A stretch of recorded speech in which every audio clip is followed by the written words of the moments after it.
to Fire Emblem panel for EmblemCon 2021. I'll be your host, Digital Dreams, on this journey through the lost content of the main 16 games in the Fire Emblem series. Before we go any deeper, I want to add a bit of context to this video. This panel was originally put together and presented as part of EmblemCon 2021 in the summer of that year, but I recently decided I wanted to record it to archive the presentation. This version is identical to the original presentation, save for this addendum and minor details that have come to light with data mining in the year since this script was first put together. Speaking of the script, I have it in the description of this video since I wasn't able to put together cohesive subtitles. This presentation will contain unmarked spoilers for quite a few games as well, so please proceed with caution if you wish to avoid spoilers for any specific game. If you want to find this information in its original form, refer to the Cutting Room Floor website since that's where I got most of the trivia for this presentation. As for a bit of information about me, I'm a writer and voice actor within the Fire Emblem community. I've done a handful of written projects on Archive of Our Own, including a scripted rewrite of Fire Emblem Fates, a Three Houses fan game script from fan-submitted characters, and a compilation of cut support conversations from the Tellius saga. I'm also a voice actor, as was previously mentioned, and if you've seen a Blazing Knight video in the last 3 years or so, you've probably heard my voice before. Spoiler alert, your host for this presentation is secretly a very snarky Micaiah. With all of that background information out of the way, let's get on with the show!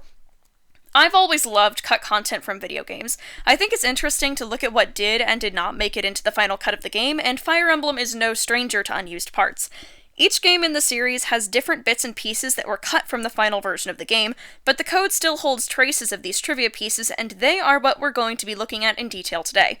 Keep in mind that we're only going to be covering the main 16 games, so you won't find any spin-offs such as Heroes, Tokyo Mirage Sessions, or Warriors here. Before we continue any further, it's important to break down a few key details about cut content. First off, it's vital to discuss internal names, because they can sometimes lead us to strange revelations that you wouldn't expect at a first glance. Internal names are essentially what the game refers to an item as within its code. Let's look at the Myrmidon class of Path of Radiance, for example. Rather than being called a Myrmidon in the coding of the game, the class is referred to as Sorter. All sorts of things have internal names, ranging from music files, to weapons, to items, to skills, to characters themselves. Internal names might not be important all the time when it comes to revealing the truth about cut content, but it's still something to keep in mind for future reference. Character IDs are another thing to mention for the early games in particular. They're similar to internal names in the way that they define how a character is referred to within the game's code, though they're primarily found within the first few games of the series on earlier consoles. There are IDs for characters, enemies, classes, and items, among many other things similar to internal names. Now, it's time to get into the unused content properly. And first, we have the original game in the series, Fire Emblem Shadow Dragon and the Blade of Light. There are a few unused character IDs in the game's code. An ID matching someone named Wyler can be found in the battle test mode on occasion, and said battle test can be triggered by pressing start in the sound test mode. It's a series of planned battles, and Wyler can be found within this continuous loop. Other character IDs mention Basilisk, the Mage Dragon clan, and Salamander, the Fire Dragon clan, implying there were going to be generic enemies of both categories. An ID belonging to something known as Gaia is also mentioned, and many believe this to be the name of the Earth Dragon clan. This was also Medeus's beta name according to early developers' notes. Other class IDs of note mention Naga, the name of the Divine Dragon clan as stated by Bantu, though this goes unused since Tiki is the only Divine Dragon who appears. There is an ID for generic White Wings, implying there were going to be more of them than the Pegasus Sisters and Minerva. A final ID notes King Grust, implying that the leader of Grust was meant to appear on the battlefield at some point, though in the final game he is only mentioned during Lawrence's recruitment conversation with Sheeta. This game has one unused character that is noted to be relatively complete above all of the previously mentioned entries. An unused character ID tied to someone named Saber can be found in the game's code. I know what you're thinking, but there's a Saber in the next game.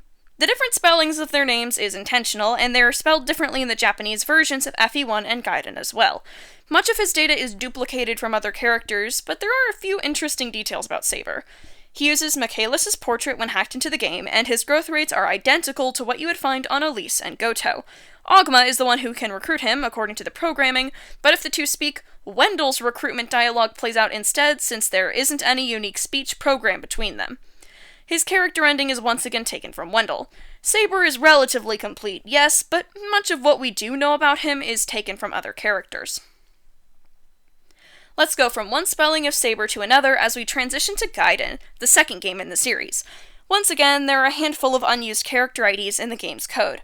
One of them has come to be known as Alm Forsyth, since his name is a copy of Forsyth's while his portrait belongs to Alm.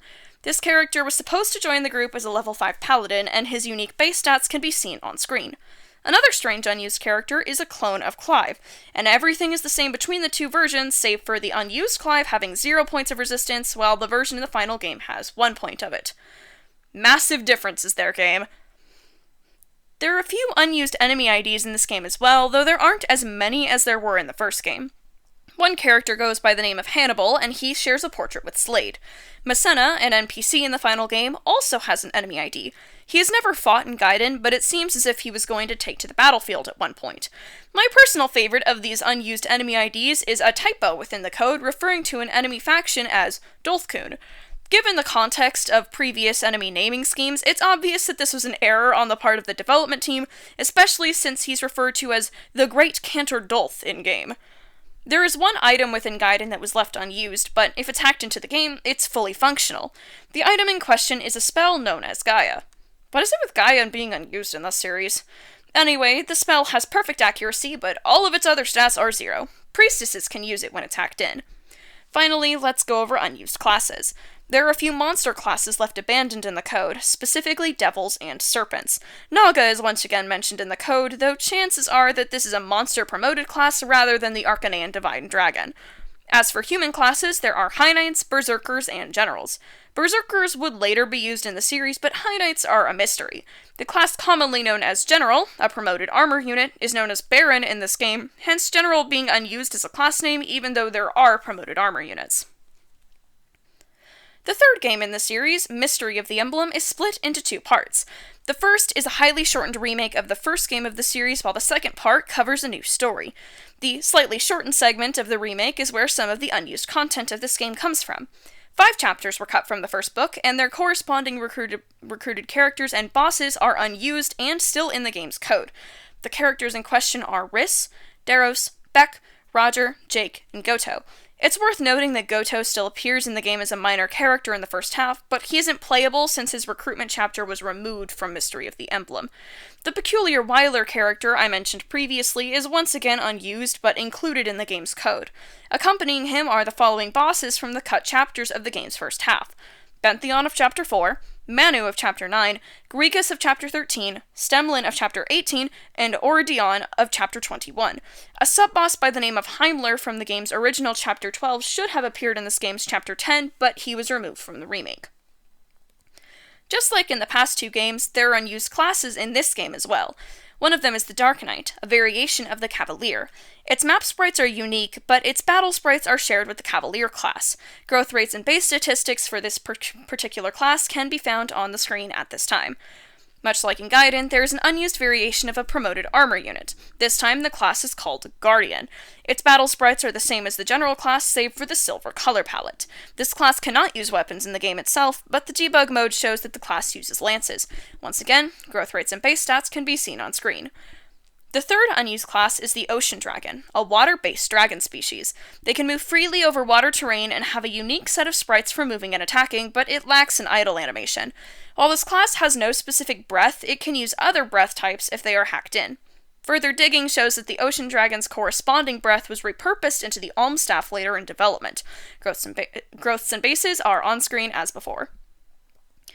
Finally, there's a piece of unused dialogue from Part 2 spoken by Medea. The text can be seen on screen, and it seems to imply that she was planned to remain loyal to Hardin during Part 2. In the final game, she starts a rebellion against his rule and winds up imprisoned as a result, so this was scrapped and the text is left unused. With Hardin defeated, it's time to move to a new continent for the 4th game of the series, Genealogy and the Holy War. There aren't any unused characters or bosses that have been found first of all, so that leaves other categories of interest to compensate regarding intrigue. First off, there are a handful of unused classes in this game, certainly more than the previous 3 games. To put it simply, Genealogy has a lot of soldiers.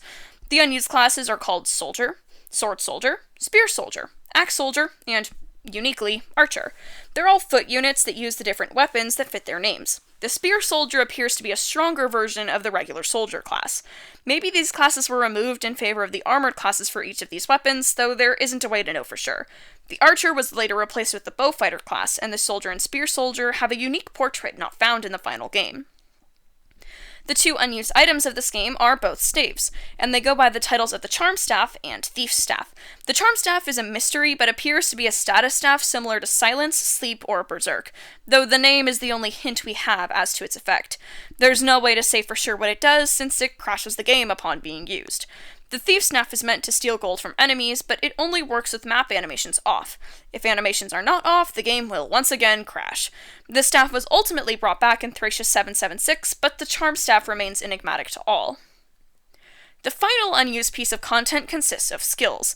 They are all fully functional when hacked into the game, though their descriptions are a bit glitchy since they aren't meant to be seen. Return, Recover, and Canto all share effects with the ring items found in the final game, while Holy Sword and Darkness Sword are entirely new. Perhaps the first three skills were replaced with rings, while the final two were removed for balance purposes because of how notably broken their descriptions make them seem. With Genealogy finished, it's time to shift gears into Thracia 776. This game has a handful of unused characters, one thing that was notably absent from the cut content of FE4, implying that other characters from the previous game were going to make an appearance here. Manfroy and Julius have data within this game for battle iterations, though they only make brief cameos during dialogue in the final version of the story. However, their portraits are wrong when they are hacked into the game. Manfroy uses Manchua's portrait, while Julius utilizes Julia's image. Interestingly, there is a duplicate version of Julius that uses Sias's portrait also in the game code. Among the data of the playable characters, an unused bishop known as Gunna can be found. He uses the portrait of Cohen, and his death quote and class have led to some believing that he could be a relative of Asbel, perhaps his father or grandfather. There are portraits for a few characters from Genealogy who received an update in the Thracia art style. Arthur, Gian, Acelo, and Daisy have pictures in the game's code. A final portrait is of a Pegasus Knight, who some theorize could be Femina, though there is no evidence as to this character's identity one way or another. Quite a few classes from Genealogy are unused in Thracia, including the Lord Knight, Master Knight, Falcon Knight, Dragon Master, Junior Lord, Emperor, Dark Prince, and Forest classes. There are map icons for the Princess, Queen, and female Lopto mage classes as well, though there isn't much beyond that for these three classes. Some unused text can be found in the game's code, most notably battle conversations. There are chats coded into Chapter 19 that suggest Ishtar was meant to make an appearance here, backed up further given that she and her Mjolnir spell have data coded into this chapter. The final chapter also seems as if it was meant to have a secondary ending boss, who would have likely been a dragon or type of monster. Finally, there are a handful of unused items. Remember how the Thief's Staff from Genealogy was an item that was unused there but appeared in the final game in Thracia? There are a few unused items here that reverse that hierarchy.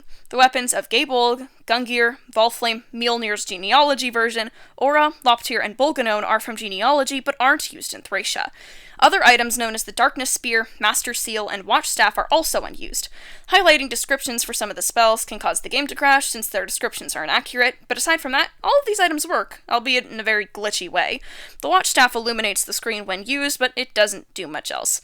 Gabolg and Gungir both use the signature flash of the holy weapons, and Gungir's description says that it's bad to hack, since that's the only way to see this weapon at all. It's time to turn over a new leaf, and a new timeline with Binding Blade, the sixth game in the series. We're going to start with a paradox that has rarely been seen in Fire Emblem. A character who is used with unused growth rates. Yoder first appears at level 20, so he cannot level up or gain experience points. As such, his growth rates, while programmed into the game for completion, ultimately go unused, though they really aren't much to miss out on since no stat exceeds a 30% growth. There are two unused enemies in this game, the first being known as William. He takes his portrait from Roberts, a mini-boss from Chapter 11A of Hard Mode. His base stats can be seen here, and he would appear as a paladin if he was in the game. The only other enemy is Idun's human form. She only shows up in cutscenes as an NPC shaman in the ending product, and she uses her unhooded portrait for this variation. She would appear as a female shaman if she could be seen on the battlefield, and her stats are on the screen. There are a few unused items in this game, including a watch staff, a drawbridge key, and a darkstone. The watch staff and drawbridge key do nothing, and the latter doesn't even have a description since it was cut so early. The darkstone likely would have belonged to Idun in the final game, though it crashes the game upon use since it lacks battle animations. Name strings exist for Blizzard, Excalibur, and Bolting tomes in the game, but they have no data associated with them and are just names. This game has a large number of unused classes, the first being the Divine Dragon. It doesn't have an idle animation or a regular color palette, so it's rather glitchy. Its animations are set to play out when using magic rather than dragonstones, oddly enough, likely since magic and dragonstones pull from similar animation systems. The Fire Dragon has the same problems as the Divine Dragon. The other unused classes are simply female versions of the Mercenary, Cavalier, and Paladin classes. There are no female horseback units in this game that use physical weapons, so the latter two are fully unused. Echidna comes as a promoted hero, making Mercenary unused as well. The bases and caps for all these classes can be found on screen. At long last, it's time to move west with the release of the 7th game, Blazing Blade, the first game in the series to receive an international localization.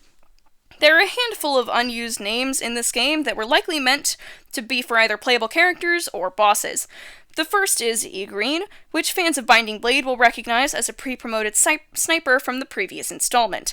Nadine is a name that seems to belong to a cut playable character. Within the enemy names, characters known as Bruno, Bogan, Efta, Alexis, and Baudoin can be found.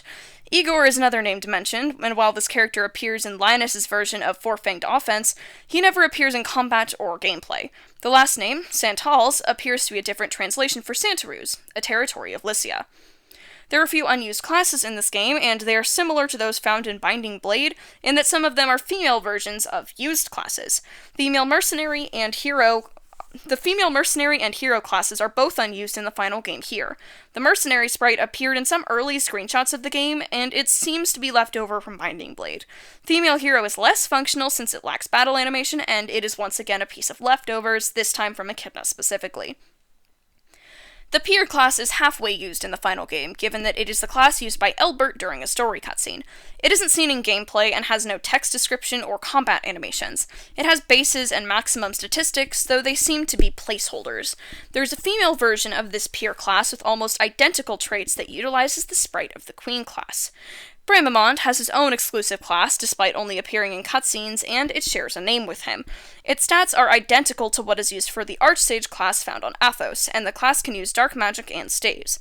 The special tome Apocalypse has no data, and the class has no description or combat animations. Since data transfers from Binding Blade were removed internationally, traces of them can be found in the code of the game. Early English titles can be found for each chapter of Binding Blade, though the game is called Sword of Seals in this instance. The early chapter names are listed on the screen. Sacred Stones, the 8th game in the series, is next to get our attention. There aren't any unused characters in this game, and all of the classes of the game are used in the final version as well. Overall, nearly everything from this game that was coded in winds up being used, and many of the remaining traces of data are carried over from the engines of Binding Blade and Blazing Blade. There are many unused graphics and items, though, including slight variations of the portraits for Renak, Inez, and Glenn, found in the opening cutscene. Renak's hair has slightly different shading and shape, Inez's clothing is drawn slightly differently, and Glenn's armor is lower down. There are generic portraits of Rogue and Wyvern Knight that go unused. Generic Nomad, Nomadic Trooper, and Monarchy portraits were carried over from the previous game. Battle animations exist in the game's code for the female shaman and druid classes. Female mercenary, female hero, bard, princess, prince, and tent sprites are also brought over from the past 2 games, though they're only map animations rather than being anything deeper. Other leftovers of past games include battlefield weather effects from Blazing Blade such as snow, rain, and sandstorm. The mine item from Blazing Blade is also in this game, and while unused, it is fully functional when hacked into the game and serves its intended purpose perfectly fine. Dancer rings are in much the same category of mines of being perfectly functional when hacked in, despite going unused. Curiously enough, there are a few unused status conditions in this game, something never seen before now. One of them is simply known as Sick. Its effect is unknown since it doesn't do anything when it's hacked onto a unit. It lacks any description text, too. Gorgon eggs hatching have a similar passive status that cannot be seen through regular gameplay despite it being used, and the status is simply known as 2 hyphens on the statistics screen. There's another effect that cannot be seen in the game but is still used. The final boss of the game has an area of effect staff known as Nightmare, putting all player units within 3 tiles of him to sleep. The weapon is programmed to give the wielder 5 extra defense and resistance, but this effect is left unused since staves can't be equipped in the final game. As we transition into Path of Radiance, here's an internal name quirk for you. Both Path of Radiance and Sacred Stones refer to themselves internally as FE8. Path of Radiance started development before Sacred Stones, but the latter was obviously released first. As such, there is no game in the series that calls itself FE9 within the game's code. Now, Path of Radiance is an absolute goldmine of unused content. There are tons of unused characters, some of them being NPCs that are paired with statistics for completion. This applies to Kanakus and Zelgius. The former has similar stats to Gifka, while the latter is almost identical to the Black Knight. The Black Knight has a model using lances that goes unused since he never uses them in gameplay, but it does exist in the game's code. Sigrun is here as well. She has her own map model, but it only lets her use swords. She has an S rank in lances, but if she's equipped with one, the game will crash, and she lacks battle animations. Lekain and Hetzel have identical base stats and growths, though their affinities are different, with Lekain being of wind affinity, while Hetzel has thunder. These affinities do not match their affinities in Radiant Dawn either, as Lekain has earth affinity in that game, while Hetzel has water. There are a few other interesting unused characters as well that are much closer to being playable in some ways. Leanne and Neolucci have escape quotes and death quotes, something only provided to playable characters. In fact, every playable character has an escape quote even if they appear after Chapter 11, the final escape chapter in the game, so most of these quotes go unused. Leanne and Neolucci have base stats and growths as well. Leanne's bases aren't entirely unused, since they can be seen in the final part of Chapter 17, though not everyone knows that they can be seen by scrolling through the NPC stat screens on Tibarn, Janeth, and Ulki, whenever they show up on the map. Neolucci, on the other hand, has completely unused statistics that are still coded into the game, and when combined with the retreat and death quotes, it seems that they were both meant to be playable at one point. Melty is a peculiarly named Pegasus Knight that acts as the storage point for Tanith's reinforcements. Finally, there's Heather, a female Sword Knight. Her portrait is just the Benyon crest though, so don't get too excited. Her bases and growths are the same as Melty and the reinforcements. This Heather doesn't have all that much common with the Heather in Radiant Dawn. Path of Radiance's unused Heather is a Sword Knight from Benyon, while Crimea's used Heather is a rogue from Crimea. Still, it's an interesting thing to think about. There are many unused items and weapons in this game, and quite a few of them make up the remaining S-rank weapons that aren't included in the final game. Irvin the Axe, Rex Flame the Fire Tome, and Rex Caliber the Wind Tome are all in this category, and each of them has fully functioning battle animations, and they work perfectly when hacked in. There are staves for Berserk, Warp, and Unlock, all of which have been seen in past games. As of now, this is the last known sighting of Berserk, so fans of the series can breathe a collective sigh of relief that it hasn't been around in quite some time. Quite a few of the other unused items are skill scrolls, implying that this game was set to have the same full skill swapping system found in Radiant Dawn. One other oddity with unused items involves chants for the Herons. There are chants for all of the statistics in the game, though none of them are functional when hacked in. This resembles the ring items found in the 7th game of the series, and while these specific stat-boosting chants were not included in Radiant Dawn, there were other chants introduced in this game's follow-up. Moving right along, there are a few unused mastery skill activation flashes.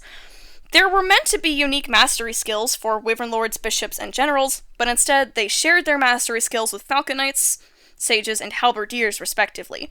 The unused skills for the Wyvern Lords and Bishops are a mystery, but it seems that the Generals were going to get a version of Pavice from previous games that lessens damage. Berserkers were also planned to have a different mastery skill according to the internal data. Wrath. In the end, Wrath was moved to be a regular skill, so Berserkers got Colossus instead. Maybe this is why Colossus is such a disappointment compared to the other mastery skills in this game. It would have been put together at the last minute, so it would make sense logically. Next up is the Lost Support Conversations. They're empty files for support conversations between 32 pairings, though no data is associated with them. The one exception is Ike and Zyhark, who have traces of a character ending through some unused dialogue. The other support conversations are listed on screen. At the start of this presentation, I mentioned writing support conversations for unused content of the Tellius saga. This is what I was referring to. There are a few unused models in this game, too. I already mentioned the Black Knight having a model with lances that can't be seen since he only uses a Londite in the final game, but it isn't the only unused model. Leanne has an untransformed model that's fully functional aside from her wing textures being somewhat buggy. It can't ever be seen since she only ever appears as an NPC on the battlefield, and NPCs can't play battle animations in the first place. There are models for generic herons as well, implying there were going to be other survivors of the Serenus Massacre initially, but the models are a bit of nightmare fuel and incredibly unfinished, so I'll spare you the visual. Finally, there are unshifted red dragons, and this model, while completely functional, goes unused since the only red dragons in the final game are feral ones. On the subject of unused graphics, there are a few unused sprites in the game's code. One of them has Ike facing the camera the way that the Lords of Blazing Sword do when addressing the tactician character. Another has Soren with his hood raised over his head. A final unused portrait shows Renning in all of his Bertram-like glory, a truth that would be revealed in full in Radiant Dawn. This is how spoilers about that plot twist got out early as well, and it wouldn't be the last time Path of Radiance made the mistake of spoiling Radiant Dawn through cut content. There are 2 songs that are unused within Path of Radiance. The first of the 2 songs is actually the Game Over theme from Radiant Dawn. It was first in Path of Radiance before being directly ported into the sequel. The second song is an unused comical theme, and it is completely unused and was never repurposed. The final matter to discuss in Path of Radiance has to do with internal names. The internal names of Ashunara, Ashura, and Yune can all be found within the game's code, though they are matched with no data. Remember how I mentioned in the beginning that internal names can match up with music? One of the music pairings refers to the Black Knight's theme internally as BGM, background music, Zelgius 1. Great way to reveal the truth of the Black Knight's identity, huh? Radiant Dawn has much less interesting content than Path of Radiance in terms of unused assets. This game is very heavy on unused music, having more than 50 unused tracks. Most of them are remixes or cuts of previously existing songs, though. One oddity here is with the Bandit theme, Aesthetics of Deprivation. The version used in the final game is the cut version, and it's referred to as such in the game's code.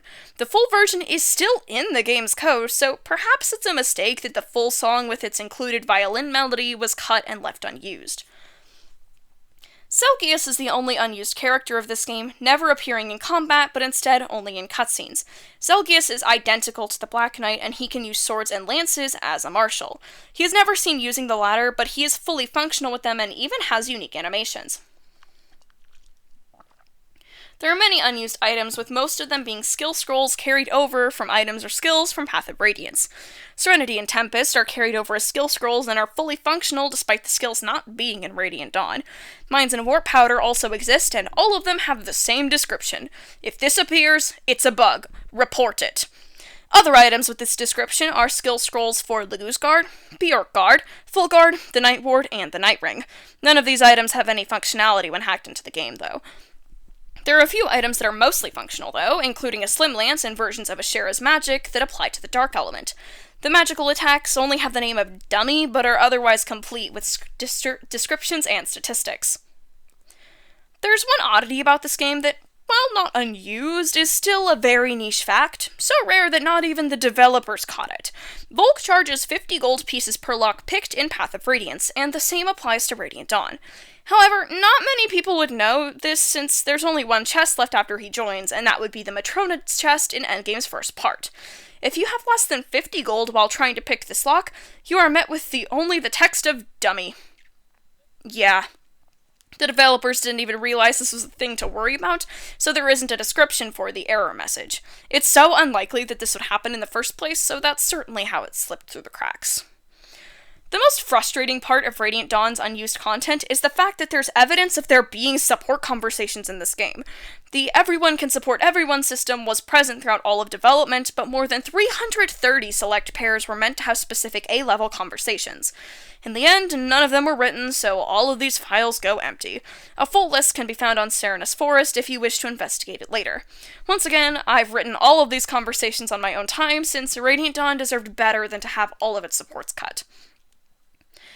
The first of the remade games in the series is Shadow Dragon on the DS. This game is lacking in unused content, especially coming off the heels of the Tellius duology. There are a handful of unused graphics, though, and that's where we're going to be starting. The unused portraits include variations of Sheeta, Minerva, and Medea's pictures. These portraits have them sporting less formal attire than the final game, and you can see the comparison between the two versions on the screen. The next unused graphic is a duplicate portrait of the boss, Serov. This was intended to be used by Naring, but a boss from Mystery of the Emblem. This is particularly strange, given that Naring never appears in any version of Shadow Dragon, NES or DS, and the portrait that appears in New Mystery of the Emblem looks completely different from this one. There isn't a known explanation for why this is, but this could have been a placeholder until the final version was finished. Finally, the dummy portrait used in early stages of development can be found within the code. The Japanese text found on the portrait reads "in production" when translated into English. Once again, there are unused classes in this game.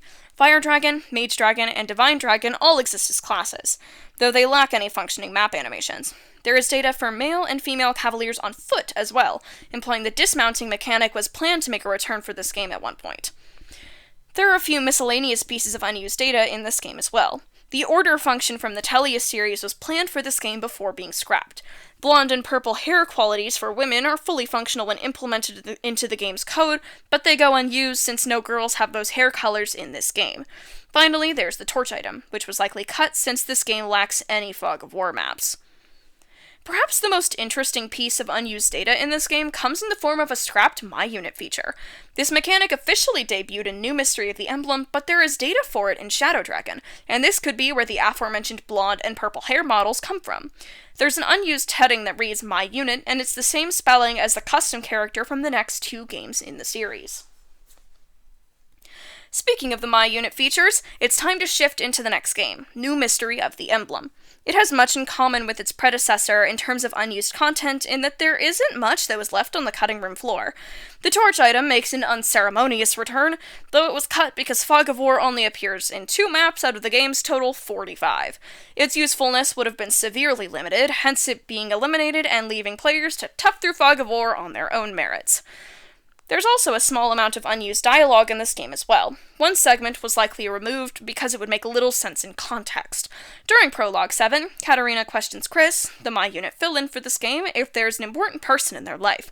There's an unused dialogue branch where Chris says that there is nobody who fits the bill, though this makes no sense given that in context, Chris is set to be promoted to become one of Marth's knights the following day. It would be odd if Chris didn't want to serve their liege, hence why this piece of dialogue was cut. The other piece of unused dialogue is where things get interesting. There's an unused scene where Norn bids farewell to Chris at the end of Prologue 8, alongside the rest of their allies from the prologue. This dialogue seems to imply that Norn would be playable in the opening of the game if Ryan reached 0 HP, though this dialogue is the only remnant of Norn's potential replacement status in the prologue. The debug menu of this game is based around a map from early Shadow Dragon, Marth's Quest. This chapter gives the player 16 playable units, double the regular amount of playable characters that this chapter allows for in its previous incarnations. Among these units you can find Marth, Chris, Sheeta, Katria, Palla, Est, Tiki, Kane, Abel, Fina, Drog, Gordon, Julian, Lean, Zane, and Merrick. The final piece of interesting information involves Goto. He isn't playable in this game despite being in Shadow Dragon, but he does have death and retreat quotes. He appears in Chapter 14, but his stats are mostly inferior to his Shadow Dragon counterparts, making him a poor unit in comparison to many others that one might use instead. Centuries later within the timeline, Awakening appears. It's time to get back on the horse with actual unused units after a few games, and Awakening has 4 unused characters within its code. The first is known as Andrea, a character that can be found among spot pass names like Gangrel and Emerin. Next is Leopold, who exists between Cordelia and Naui. Tracy exists between Henry and Lucina. Leopold and Tracy are worth noting because these entries offer an implication of when they would join the group since the names are listed in order of recruitment. Bella can be found between Minerva and Valadar in the list. It's worth noting that Minerva is meant to be the title of a wyvern to correspond with Pegasus, the title of, you guessed it, a Pegasus. Here we have 2 unused critical hit cut-ins, first with an unmasked Jerome and then with Phila. Since Jerome's mask is never removed in battle, his portrait goes unused. Phila isn't a playable character, nor is there any evidence of her having been planned to be a unit, so there's no way of knowing for sure what this critical hit cut-in would have been used for. Fun fact about critical hits. While the team was testing development for critical hits, Flavia's portrait was used. It's an odd choice, but it's true nonetheless. Perhaps the most famous unused graphic in the series is a confession image of Gangrel with a different color scheme. His hair is dark brown rather than red, which is found in the final game, though aside from that, the image is mostly the same as its used incarnation. The support conversation background is a lot larger than the in-game evidence would lead you to believe. It extends a considerable distance up and to the right outside of what is seen in the game. On the subject of support conversations, the strangest support conversation in the game is easily Olivia and Crom's S support. This can only be viewed through the support log, as it is unused within the context of the main story. The confession at the end of Chapter 12 is completely different from Olivia's actual marriage conversation with Crom. Chances are high that the support logs version was written first, before the chat in Chapter 12 was added due to Olivia's peculiar recruitment time in relation to this marriage.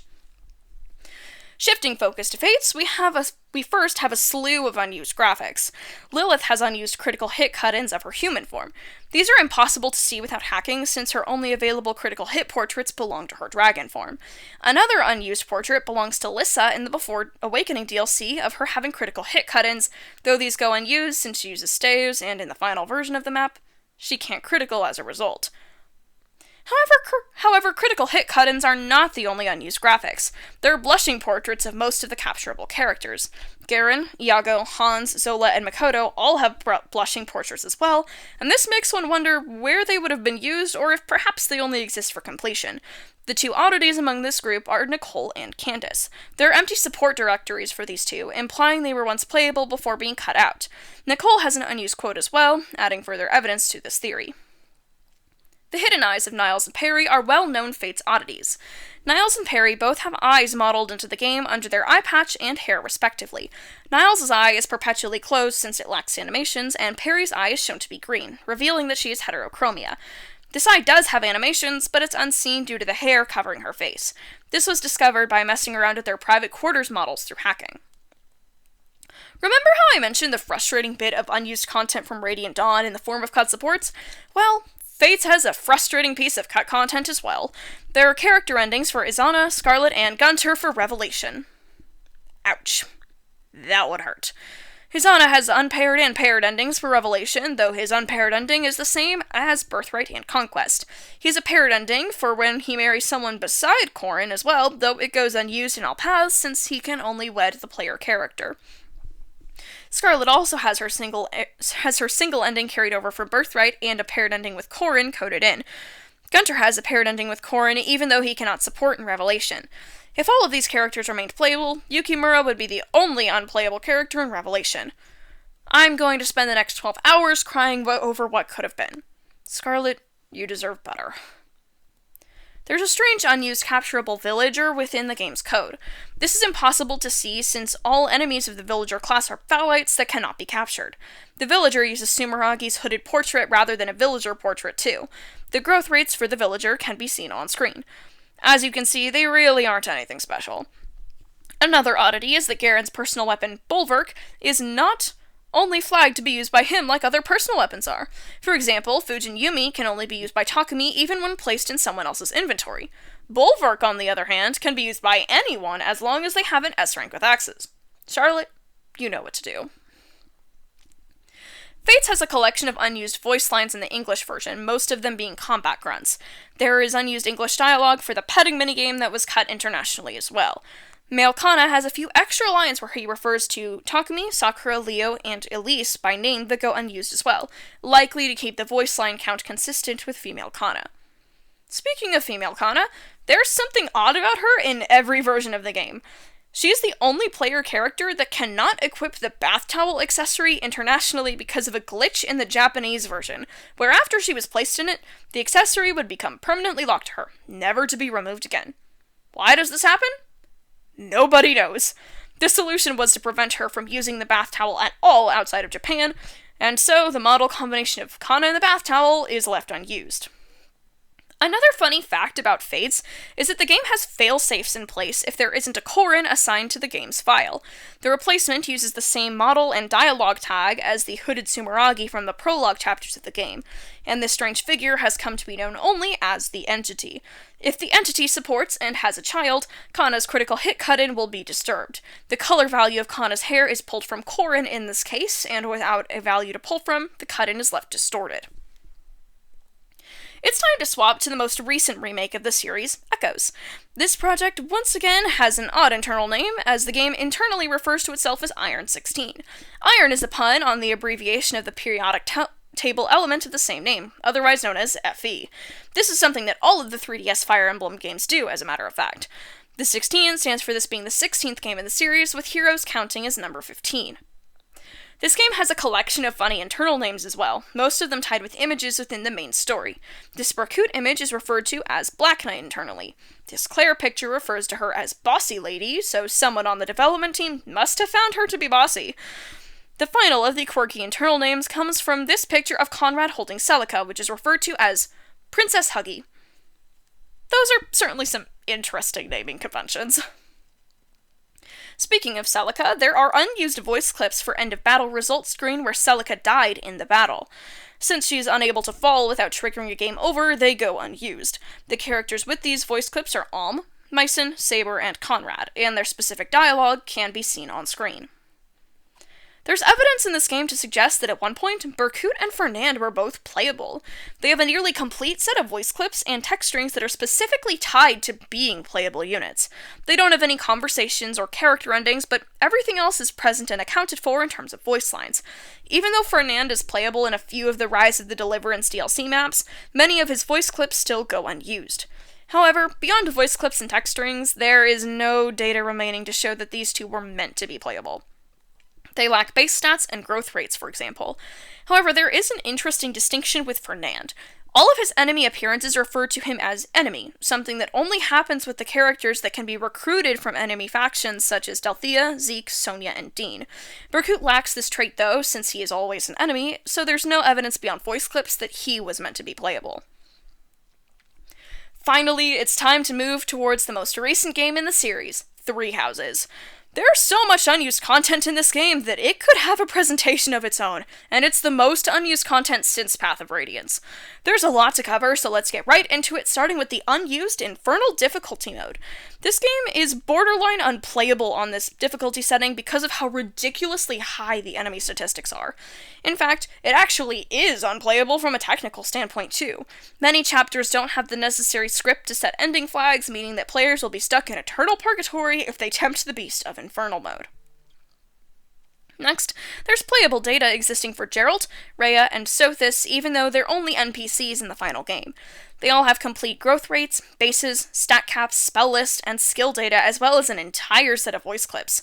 There's even Tea Party data for both Geralt and Sothis that goes unused, though Rhea's Tea Party data was later unlocked through DLC as the game went through later stages.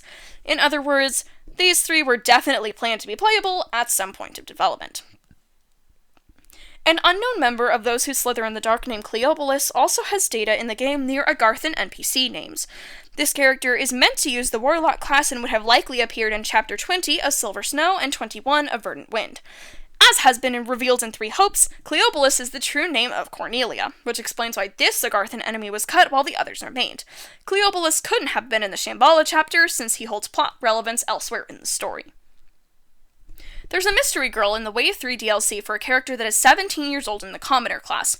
Her birthday is January 1st, and her bases and growths are identical to Ferdinand's. She's set to call out voice clips that are ultimately absent from the final game, another oddity of hers. During earlier renditions of the game, she was affiliated with the Adrestian Empire and had a minor crest of keyhole just like Ferdinand. In version 1.2.0, her affiliation changed to place her in the Church of Seros with the Crest of Flames. Some speculation has led to people believe that this data belongs to Citri, Violet's mother from Cindered Shadows, but there is no evidence to support this theory beyond the affiliation and crest change since she lacks any voice lines. There are countless unused items in this game, but there are three of note to discuss here. First is Dark Bloodgang, a relic replica similar to those found in the final chapter of Verdant Wind. Second is Rydil, which is described as Talus's signature sword that does damage with the magic stat. Again, Three Hopes offered a bit more information about Rydil by making it something you could purchase with Renown, and it is once again described as Talus's signature weapon. Finally, there's Torch, a faith spell that everyone knows by default.